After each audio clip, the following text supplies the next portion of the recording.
This is part 100 of ASP.NET MVC tutorial. In this video, we'll discuss what if CDN is down. This is continuation to part 99, so please watch part 99 before proceeding. There are several benefits of referencing a resource from a CDN. We discussed all these benefits in the previous session of this video series. Keep in mind, a CDS is still an external resource and beyond our control. So what if CDN is down? What's going to happen to your application? Now at the moment, our application is relying on jQuery from jQuery CDN. At the moment, jQuery CDN is up and running, so our application is working as expected. Now let's assume jQuery CDN is down, and to simulate that, let's actually disconnect from the internet.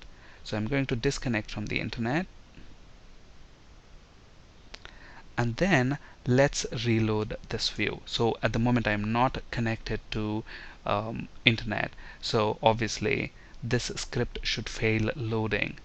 And look at this, when I enter number 4 and click submit, okay, the application is still working. That's because the previous time when we have visited the website, the jQuery file is downloaded and it is cached. So at the moment the browser is using that cached version. So let's delete the browser history so that the jQuery file is deleted from the cache. And let's actually reload this now. And let's enter a number, click submit, and look at that, it doesn't work as expected. Look at this. Let me actually press F12. So at the moment I'm using Google Chrome. When you press F12, we get developer tools, and look at this. Within developer tools, click console tab, and look at this, code.jquery.com, and this version of the jQuery file failed to load resource.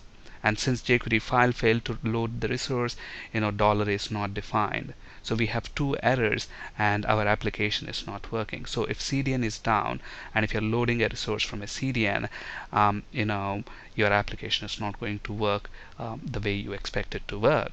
Okay, so we need a mechanism in place to fall back to use a local copy of our jQuery file in case if CDN is down. And to achieve that, all you need to do is check a property of the vendor object jQuery. If jQuery is downloaded, then that property will be true.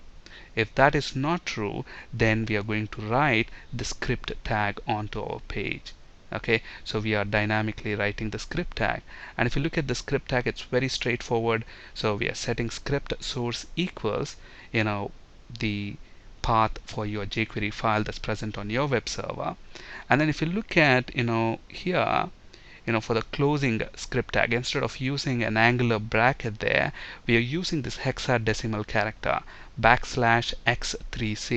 So \x3c is a hexadecimal representation for less than symbol. Let's actually look at that in action. So here is that code. So let me copy that and then paste that right here. Now look at this. Here we are using hexadecimal code instead of angular bracket. You may be thinking why, because if I use this less than symbol there, the angular bracket, look at that, that is treated as a closing script tag. We don't want that to happen. We want this expression to be evaluated, this line to be written at runtime dynamically depending the value of this property. Okay, so since we don't want to treat that as a closing script tag during design time, we're going to use that hexadecimal character.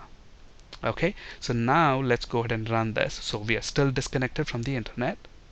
So now the application should work. So let's enter a number, click submit. Look at that, the application still doesn't work.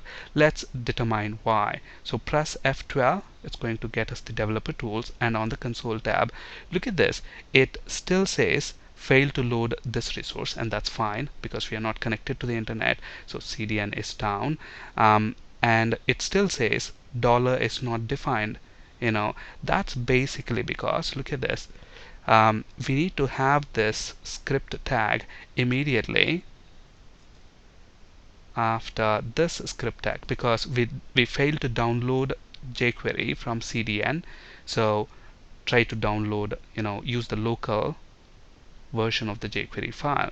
Okay, the reason why our application is still not working is because, look at this,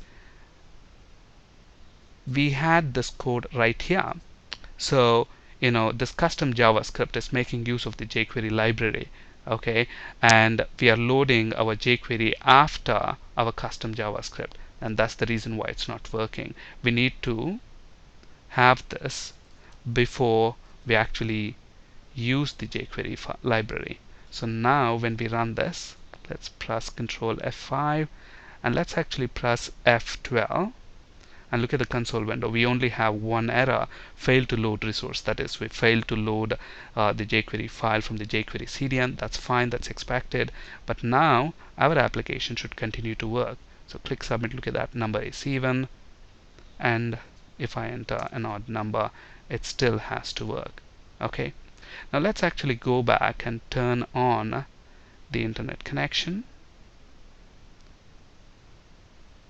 Okay, so now when we run this application, since the CDN is up, we have the internet connectivity up, so our application should be able to connect to the CDN and download the required jQuery files.